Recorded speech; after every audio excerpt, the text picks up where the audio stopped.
आणि आता रस्त्यावर यायचं म्हणून लय अवघड आहे.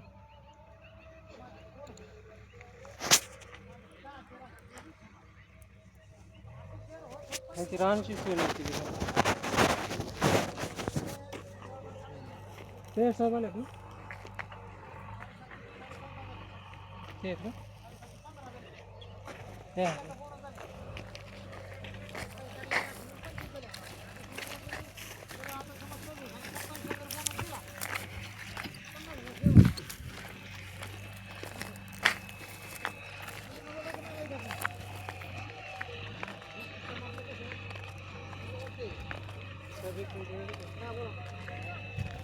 किती साहेब आहे गाडी हां गाडी मेन साहेब आहे तुम्हाला काय विचारायचं तेवढं काय विचारा करून चालतं हां चला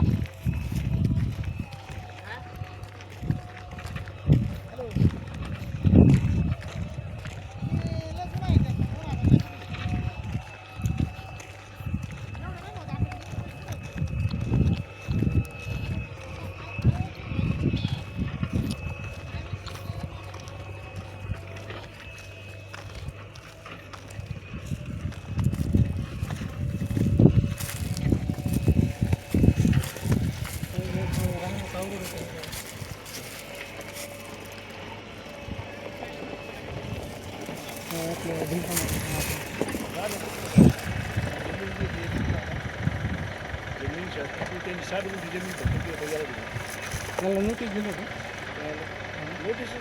तहसीलदारनीच आहे साहेबांना तहसीलदार गेले 70 वर्ष झाले करून खातात काय असं तर तहसीलदार साहेबांची तहसीलदार साहेब मेन असतात. आता 70 वर्ष झाले करून खातात त्यांचं आता खाण्याचं अवघड नाही तहसीलदार साहेब ते मेन असतात. कडक पण आहे आता- बघा ना पिकामध्ये अहो पण आमची माणसं तिथं आता सापळं काढलेलं मेलेल्या माणसांचं काय करायचं?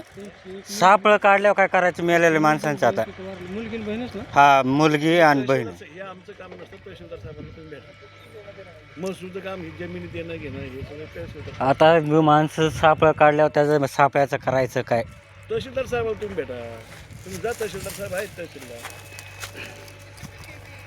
जय हिंद मित्रांनो जय भीम जय शिवराय मी समाजसेवक गणेश सोनवणे. आज इथं भिल समाजाचे जे लोक आहेत त्यांची शेती आहे. आता ही गेले 70 वर्ष झाले ही शेती करून खात आहेत पण ह्याच्यावरती बेकायदेशीर कारवाई केलेली आहे. राम शिंदे साहेबांनी काय केलेलं आहे ही जी जमीन आहे का इकडे फिरवायचं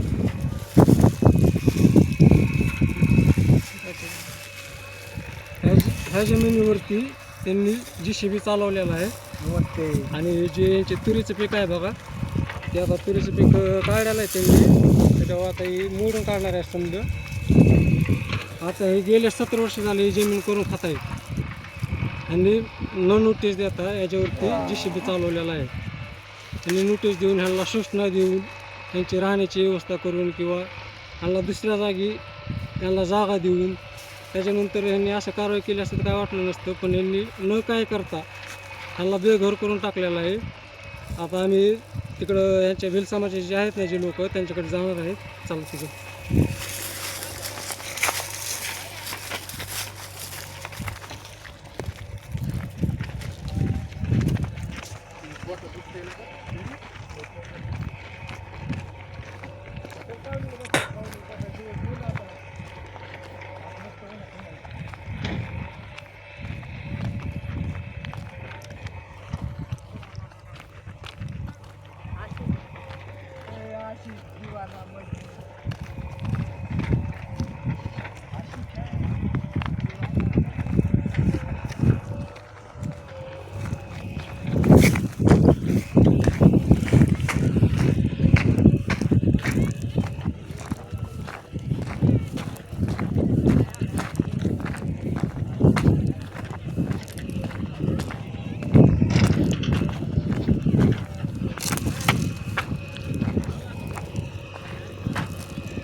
सोडलं नाही.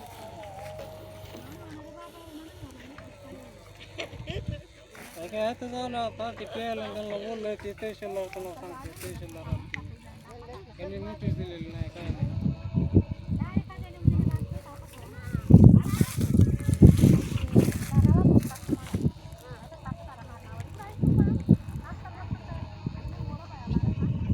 चालतंय बोलतो मी करतो पण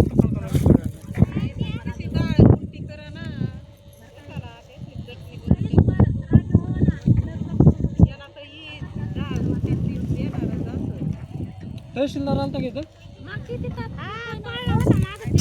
आता नाही तिथे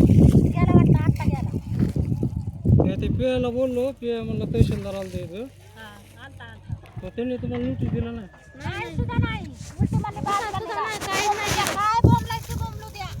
आपलं तर काम चालू करा म्हणायची आणि शूटिंग काढणाऱ्याला मी मोबाईल हिसकून घेऊन आमच्या अंगाला चढून मोबाईल घेऊन डिलीट करा गपचिप बस तुमचं म्हणजे शूटिंग काढून डिलीट केलं का तुम्ही? मला म्हणते अंगाला हात लावू नको म्हणून माझा मोबाईल ते काय अंगाला हात लावतो तू आमचा मोबाईल म्हणायचा नाही तुम्हाला मागच्या वेळेस काय धंदा टिकीट दिला? तुझ्या नावाचे काय बापदाची इष्टिक काय काय बाजूला हो म्हणायचं बाजूला वा आता दिलाय म्हणतो गपचिप पीक खाल्लाय ना आणि बाजूला वा म्हणतात आता डायरेक्ट आता सुद्धा म्हणला पीक खासतो तुम्हाला सवलत दिली आम्ही अजून काय द्यायचं अशी म्हणते मग काय हल्ला करायचंय आणि तिचं आम्हाला अजून ती पोलीस सुद्धा म्हणते घेऊन द्या सुट्टी काढून दादा घेऊन द्या काय वाकडं होत नाही आमचं अशी म्हणते काय म्हणायचं यांना अजून आणि आम्हाला डायरेक्ट ढकलून बाजूला काढतात दिशेला आडवं उभं राहिलं तर डायरेक्ट ओढून असं काढलं. तुम्ही माणसाने एवढं का ते बाहेर काय ते तिथं बसलेलं तिकडून मला बाहेर निवड होतं का माणसाने? गाड्याने घेतला मोबाईल हिसकून आम्ही मागं पाहतो तरी मोबाईल साठी तरी डिलीट करत तर हातात मोबाईल द्यायना दिलाच नाही जेव्हा डिलीट जेव्हा ह्या जागाला जमिनीला ती लागन तेव्हा बंद करू अशी म्हणते डायरेक्ट म्हणते आणि काय म्हणायचं अजून टीचं कागद आणा म्हणते डायरेक्ट नाही तर हाय अशी तुम्हाला खिदडून घालू म्हणते आता आपण तहसीलला जाऊ तिथं आंदोलन करू आपल्या पर्याय तेच आहे कारण का आपलं गरिबांचं हे ऐकण्यासारखं नाही कारण काही सत्य नाही नाही म्हणजे आम्हाला सुद्धा बायाला सुद्धा ढकलून द्यायची म्हणा आता ढकललं मागाशी हे सत्य असल्यामुळे त्यांची दादागिरी चालू आहे, देशी चालू आहे. असं गरिबांचे अन्याय अत्याचार त्यांचं कोण नाही वाली म्हणलं करा करा काम चालू ते काय भेटत का काय त्यांना काय भेटायचं म्हणते डायरेक्ट म्हणते त्यांना काय भेटायचं बोंबलून दे बोंबाले ते म्हणले करा आपलं काम चालू आदिवासी यांचं काय यांना काय करू शकत नाही ते आदिवासी तर यांचं ही काय करणार माझा फायदा घेत राहिले ते. मला वाटतं त्यांच्या पाठीशी उठायला कोण नाही. कुणी नाही असं वाटतंय त्यांना आणि रायापुरती जागा घे म्हणला ही सुद्धा जागा नाही तुला असा म्हणतोय 70 वर्ष करून खातोय मला तरी बी म्हणतोय मग काय उपकार केला काय एक दिवस खाल्लं की मग बाद झालं की म्हणतोय त्यासनात जागा आहे काय संबंध आहे तुमचा असं म्हणते तुम्ही देश लुटून खाल्ला त्याचं काय मला मग काय माहिती ती त्यांनाच बसतंय ती का तर आम्ही कुठ्या काढून तर आता जिशिबी झाल्यात म्हणून कणा लगेच फिरवित्या 2-2 दिवस उपाशी मारायचो आम्ही काट्या काढून पोट बांधून बारकाली लेकरं घेऊन गोड आणल्यात आम्ही 8-8 दिवस एक उपाशी पोटी राहता लागून झाले मालक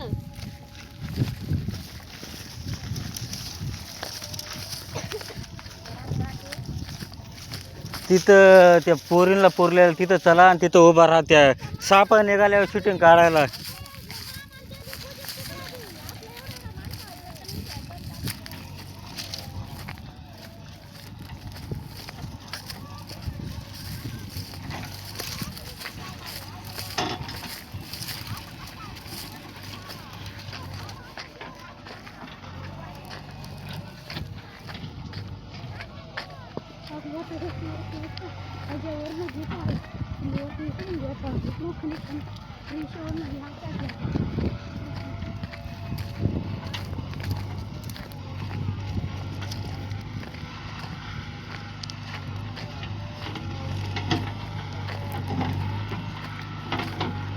हे बघा यांची राम शिंदे साहेबांची दादागिरी दहशत आता सत्तेत असल्यामुळं सत्ता त्यांची असल्यामुळे गरिबांवरती अन्याय अत्याचार असे चालू आहेत बघा. हे त्यांच्या शेतामध्ये JCB चालवलेलं आहे. ही जमीन असणारी शासकीय जमीन आहे. गेले 70 वर्ष झालं गेली समाजी जमीन करून खात आहे. त्यांनी न नोटीस देता ह्या जमिनीवरती JCB चालवलेला आहे. त्यामुळं माझी एक जनतेला विनंती आहे की तुम्ही पाठीशी ह्या समाजाच्या उभे राहा. मी पण आहे, तुम्ही पण उभे राहा. कारण काही सत्ताधारी गरीब लोकांना जगून देणार नाहीत. जय हिंद.